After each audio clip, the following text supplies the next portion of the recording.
an astrologer and tarot card reader who's going to be answering all the big footballing questions that we want answered for 2011. Let's start with the top five. What have you got for us on the top five cards?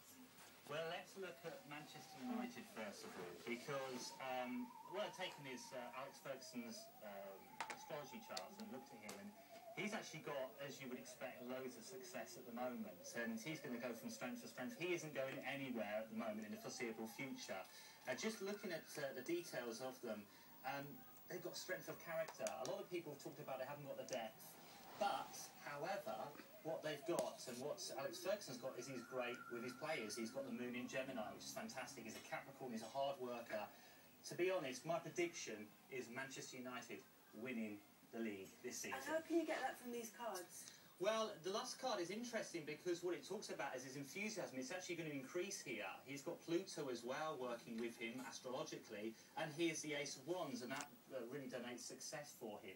I mean, really, looking at his chart, he's got it all at the moment, and for the next 3-4 years. So you can't really see past Manchester United then for the title this year?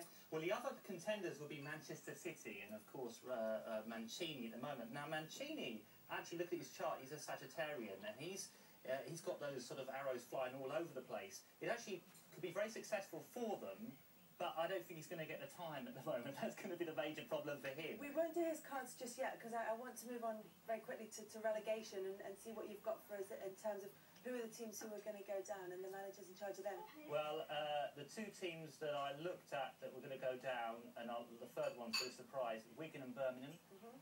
And the surprise is Villa really being in trouble. Why do you get Villa being in trouble? I did. I looked at the cards for Villa, and it was just really not good at all. I was actually really surprised myself, but there's going to get worse, particularly from March onwards for them, and they're in real trouble. Tell me what's going to happen with Liverpool. That's what every Liverpool fan wants. That's probably the hardest thing to predict. You know what, Roy Hodgson, he's like a cultured guy. It's like he shouldn't be a manager at all. He should be an art critic or something like that. Let's have a look at him.